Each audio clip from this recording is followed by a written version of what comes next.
we've slowed down, and this guy's calling out to us, and this guy's jumped out of his car, and he's got a photograph in his hand, and Antonio's turned to me and he's gone, "I told you so." And this guy turns up, and it is a picture of the two cars going over the line at Daytona, and the guy's got the pen, he's got the picture, and he's like smiling at me, and I'm like, "A great picture, love it," and I'm signing it, and Antonio's going, "I fucking hate this picture."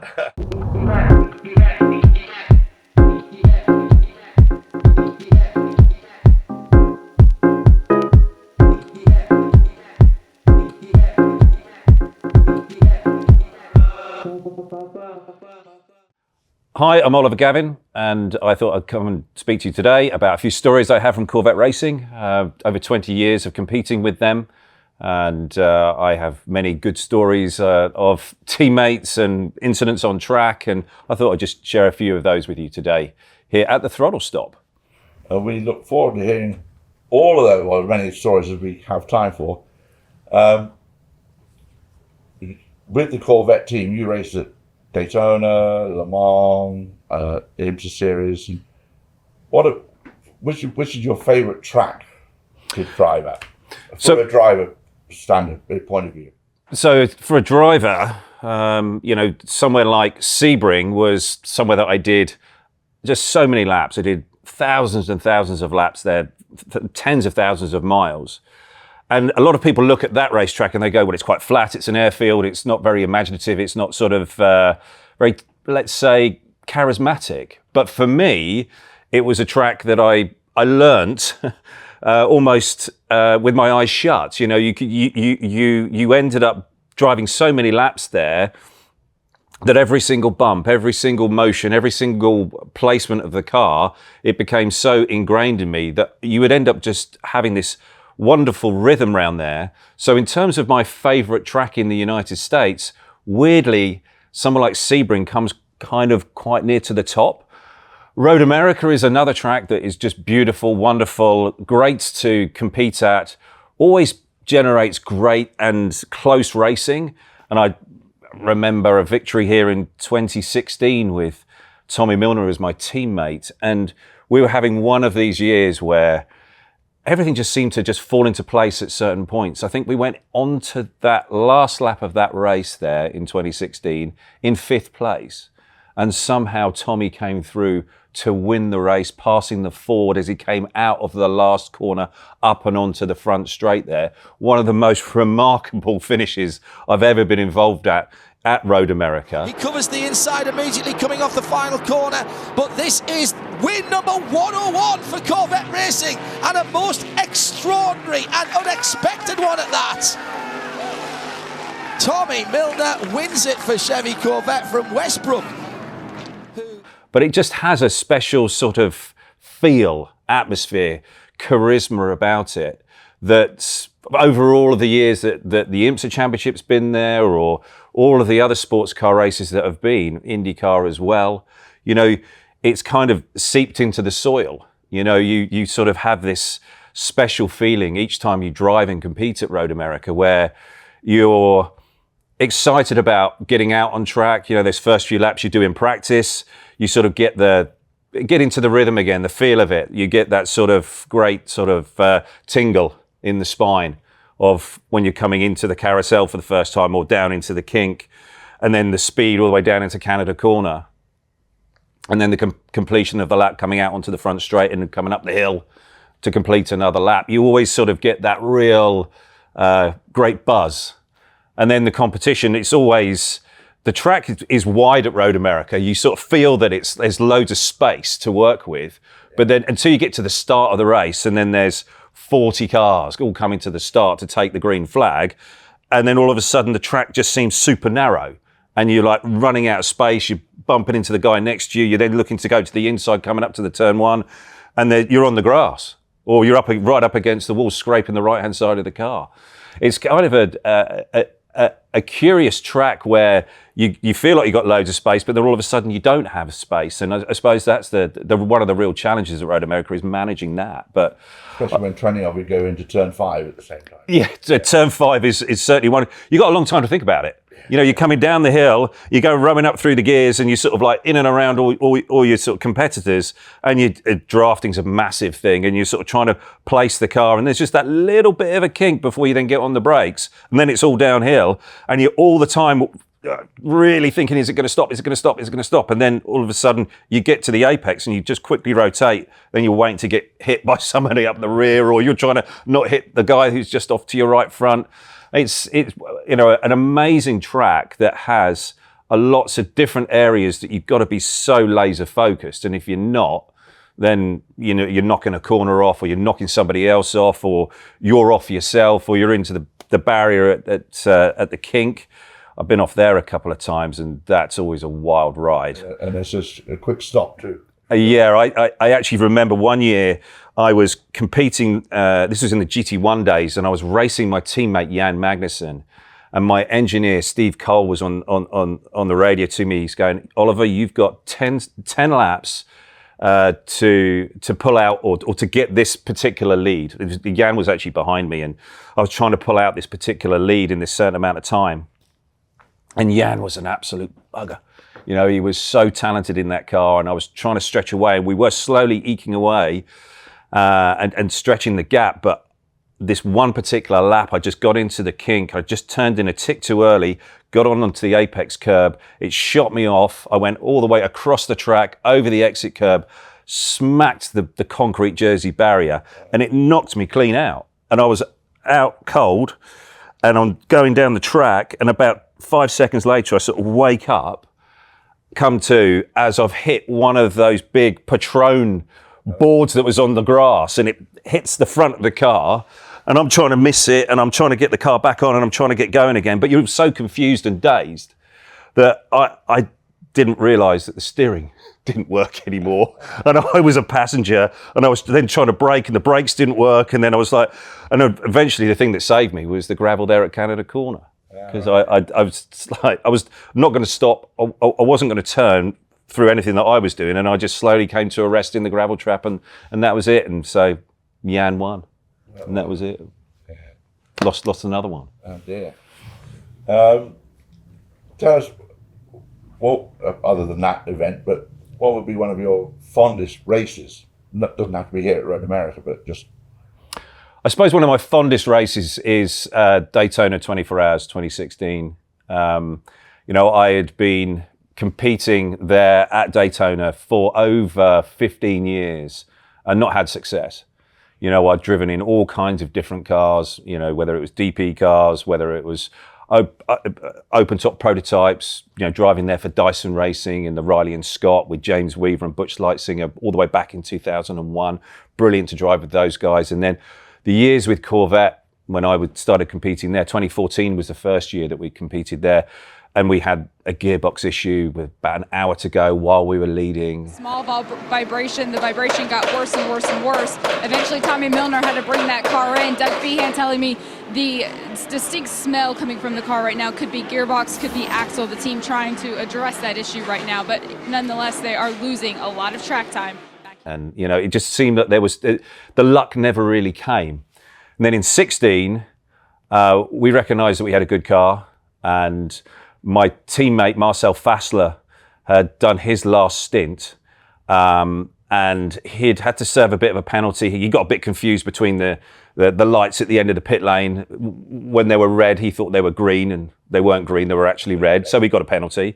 So we had to serve that penalty. So we're coming from behind, but we're making great time on the Porsche. So I go to get in the car at that final stop, do the driver change, and Marcel has been told that he needed to loosen off the lap belt so that I could get in and get it all done easily. Well, I think he got a bit stuck, and Marcel is the strongest guy I've ever driven with. He got so frustrated with this lap belt, he couldn't get it undone. He pulled it, he pulled it right off. He's that strong. He actually pulled the buckle piece off the adjuster. And so then I go to get in the car at the stop, and I've done this side up, and I go to do this, and it's just, there's nothing there. So I'm looking around and think, I've just got to get going. So I get the shoulder belts in, tighten them up best I can, and think, well, I've just got to do the next 2 hours with no lap belt. So off we go, and catch the Porsche, pass the Porsche, Earl Bamber's in that, and good race, but I had to sort of like edge him out of the way at sort of turn 5 just to sort of give myself the room, and got by and going. And then I knew Antonio Garcia was coming in the sister car, and Antonio was coming with fresh tyres, and they'd had a little bit of a problem, but they were making up great time. And I knew that the last 30 minutes was going to be an absolute dogfight between Antonio and I. And before Antonio and I got in to do those final 2 stints, the big boss of General Motors, Mark Royce, the president of the company, he came and saw both of us to sort of wish us good luck, but also just to make sure that we recognized that this was like, you're here to do your job, boys, and it's time to deliver. And both cars need to finish. Both cars need to, you can race fair, but don't fuck it up. Yeah. And so the pressure was on, massively on. And so we get into that last sort of 20, 30 minutes, and it's the most intense bit of racing I've ever done and ever experienced in a Corvette.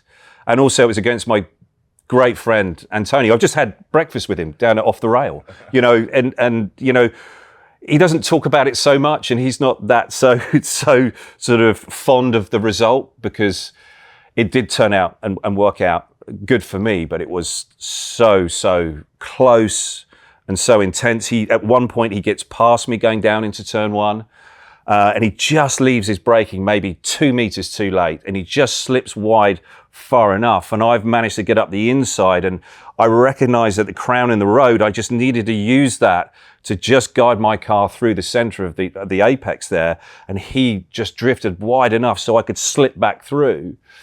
And then we had a number of other points where it looked like he was going to tow up behind me and get by, and he never quite managed to get it done in the same way. And then we came to on the last lap, we came through the bus stop chicane, and I was leaping up and down in the seat, in the car, willing the car to go faster. It's like when you're in that little go-kart, when you're indoor karting, and you're trying to get out of that slow speed corner. I was doing that in the Corvette C7R, trying to will my car to the line. And I knew Antonio was looking, to get this massive run on me, tow up behind me, and then try and slingshot past me as we came up to the line. And I think I ended up winning by 0.034 of a second. It was like 1.5 meters or something. Corvette side by side at the line. It is Gavin and Corvette number 4 winning at Daytona by 3-4 feet over the team car of Antonio Garcia. 34 one-thousandths of a second as Corvette goes 1-2 here at Daytona. Look at that margin of victory. Phenomenal. You may expect that in the Daytona 5. Both cars coming over the line almost together, but we ended up winning. And that was most probably the most satisfied and proud that I'd been of competing for Corvette Racing, by how well that we'd raced against one another and kept it clean and not got into this huge bumping and banging process or taking one another out. It was, and of course I'm going to kind of say that because I ended up winning, Right, yeah. Whereas Antonio, He doesn't say the same thing. Antonio maybe doesn't quite say the same thing, but it was only, I think, 3 or 4 months later, we fast forward and we were there at Le Mans competing in 2016. And Antonio and I, we ran a lot together. We spent a lot of time together, and we were running the track at Le Mans. And we're coming around to the certain part of the track, coming just into the Porsche curbs, and it's public road at that point. And there's a guy coming along in a Renault sort of station wagon, and he's slowing down as he's coming up to Antonio and I. And as he goes by, he's almost like stopped. And Antonio's turned to me and he's going, I know he has a picture of the finish at Daytona earlier this year, and he's going to want us to sign it. And I'm like, how do you know that? He said, I just know. I know, but it's the way he looked at the two of us. And so we've slowed down, and this guy's calling out to us, and this guy's jumped out of his car, and he's got a photograph in his hand, and Antonio's turned to me and he's gone, I told you so. And this guy turns up, and it is a picture of the two cars going over the line at Daytona, And the guy's got the pen, he's got the picture, and he's like smiling at me, and I'm like, a great picture, love it, and I'm signing it, and Antonio's going, I fucking hate this picture, I can't escape it. And it was a remarkable period in sort of like Corvette racing. That I had just such a brilliant time, and I just loved competing for that team. And I think it was also, for me anyway, very satisfying that someone like Gary Pratt would say to me that finish in 2016 at Daytona was one of the ones he was most proud of, because he said it's the end of a 24-hour race. Both cars are there, able to compete and race super hard against one another. All of our competition, we've beat them, and it's now just the two cars. And they're two drivers, they're sort of massive respect, good friends, but racing one another hard and fair. And that was for him, it's like the very best thing. Now, you mentioned the Corvette and the racing. You have some great teammates at Corvette too, driver teammates. Yeah, absolutely. And someone like, Tommy Milner was the teammate that I remember so fondly. He was a great person to work with, a brilliant guy, someone that I work with now in some of the other business that I do. And he's such a fantastic guy to have in the car with you. He works away at his craft. He understands. He's intelligent in the car. He and I also had a very good read, similar reads to what we wanted from the car. And he would always, he could pull out these remarkable performances, sometimes out of nowhere, like 2015 when we won at Le Mans. So much of that victory was down to his speed and his intelligence in the car. As well as Jordan Taylor, who drove with us that year. Both of those guys absolutely rose to the challenge that day at Le Mans in 2015. But I think also 2013 at Sebring, Tommy to pass the Ferrari with about 5 laps to go, and it was kind of like a point where you could sort of see that he was growing as a driver and really started to deliver for the team. That was impressive. But I've had lots of other wild teammates. Someone like Kelly Collins was my first sort of full-time teammate. Absolutely amazing character. Got so many stories about him. Not all of them are clean. And he was just a great charismatic person to have in the team, and fast as well. And he got a little unlucky with a few bits and pieces and incidents that he had. But then, there's someone like Jan Magnussen. I mean, Jan is, just that warrior in the car and never, ever wanted the guy behind you. It was like you were the carrot that he needed and the motivation that he needed to sort of find the extra little bit of performance. And he was just the hardest guy to qualify against. Always could find a lap somehow and massage the speed out of the car. Just so much talent. Someone like Simon Pagenaud, brilliant, amazing driver who came and just drove with us just for 1 year before he then went off to do all of his IndyCar Penske stuff. The list sort of goes on of guys that have been brilliant in the race car. The Earnhardts? Yes, we did, and I was not actually in the car at the time the Earnhardts were there, but that was just before I joined. But yeah, they had a long and lasting sort of effect on the team, and there was, a great sort of feeling. Well, I'm saying that I wasn't there when the Earnhardts raced. I did do one race at Sonoma with Junior, with Dale Junior, and that was an ALMS race, and that was the one where he did it with Boris Said, and Junior had the crash in warm up at the top of the track. And it was cold. He was on fresh tires, full tanks, and it's the only time that I ever heard or experienced this with Corvette racing. When I was in the car at the start of that practice session, and the red flag came out on that very first lap. I came round to the bottom of the racetrack there, and they pulled us up to the start-finish line. And I've stopped there, and I can see, looking up the track, I can see the plume of smoke. Yeah. And I was like, there's something not right. You could just sense it. And so I've got on the radio to the team, and I've said, what's the red flag for? And my crew chief is queued up, and all I can hear in the background is guys shouting, and it's like pandemonium. And that's the only time in 20 years I ever heard that, which was kind of, it was kind of like a measure of the team, but it was also the shock of what had happened with Junior and how it happened. And I mean, but that was one of the things that was so remarkable about Corvette Racing and Pratt & Miller. It was that how they learned from that, and the steps that they took, and the precautions that they took from that point, and the pieces they put in place with the fuel system and how all of the safety systems worked inside the car. And you know, it was remarkable that Junior got out of it, you know, with the injuries that he sustained, and that there wasn't anything more terrible that happened.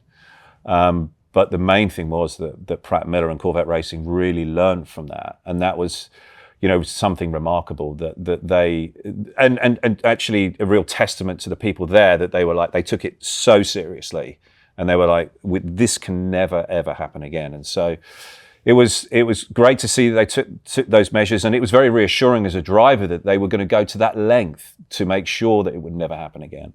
Right. Yeah. Last question. So if we're looking for Oliver Gavin, or Oliver Gavin Motorsports, where do we go? So if you go to www.ogmm.uk, that's Oliver Gavin Motorsport Management, and that's what I'm very busy doing now, managing a number of drivers. But there's also some other things I'm doing as well. So, but that's the main one to go to look for. Any particular driver we should be watching now that's going to be coming up?